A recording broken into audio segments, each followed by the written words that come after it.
अब मैं इसको समराइज कर देता हूं रिटेल इनकम को, किन के लिए? रिटेलर्स के लिए, जो अच्छा रिटेल कर लेते हैं, उसको समराइज करता हूं। बड़ा जबरदस्त समराइज किया है सर मैंने, बहुत जबरदस्त। तो मैंने क्या, तो यहां पर क्या किया, ये डीपी में हमने मंथली बाय किया कि 30,000 रुपए की बाइंग किया हमने पहले डीपी में, लेकिन अगले महीने मेरे पास सामान पड़ा हुआ था।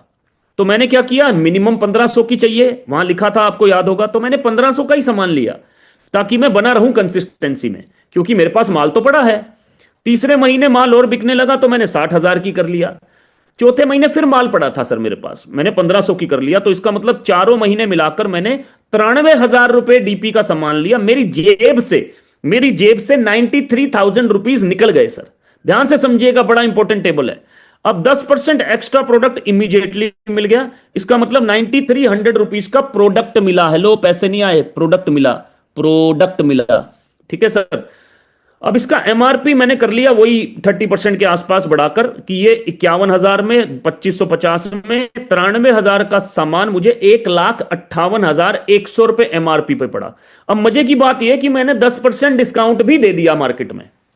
देना पड़ता है ना, बहुत सारे लोग जो, जैसे मैं पुरानी कंपनी में था तो वहां 10% डिस्काउंट देते थे तो बेचारों के पास बचता ही कुछ नहीं था, है ना। बहुत सारे ऐसे अलग कंपनी से भी लोग आए हैं जो बोलते हैं 10% डिस्काउंट, 15% तो देना ही पड़ता है। चलिए सर, देना पड़ता है तो मान लेते हैं, दिया हमने। तो दिया तो ये सामान कितने का निकला, 1,42,000 समथिंग का ये सामान निकला। तो रिटेल मार्जिन कितना बचा, क्योंकि मेरा सामान इतने में निकला और 93,000 का मैंने खरीदा था, तो मेरे को 49,290 रुपए यहां बचे।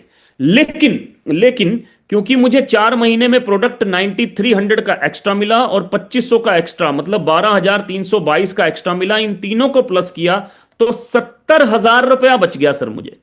70,913 रुपए रिटेल मार्जिन बचा।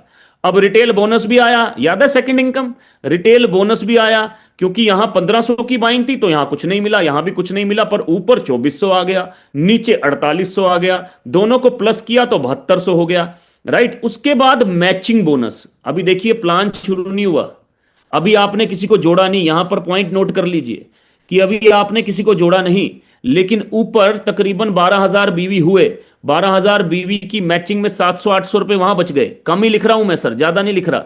यहां नीचे तकरीबन और तकरीबन 24,000 25,000 बीवी हुए, 1,800 रुपया यहां बच गया, तो 2,500 पे आउट यहां पर भी आ गया। तो टोटल 10% डिस्काउंट देने के बाद, अपना इन्वेस्टमेंट निकालने के बाद 80,000 की बचत होगी। मुझे ऐसा बिजनेस बता दो जिसमें आपने 93,000 रुपए लगाए हो और 10% डिस्काउंट देने के बाद भी 80,000 बचा लिए हो सर।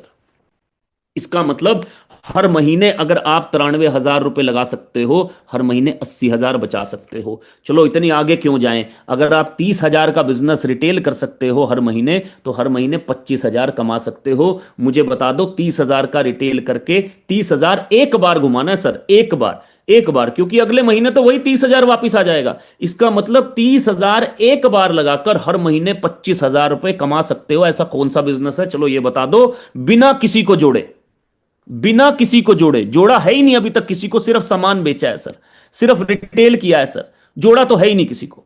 अब बताओ कौन सा ऐसा बिजनेस है। Right sir.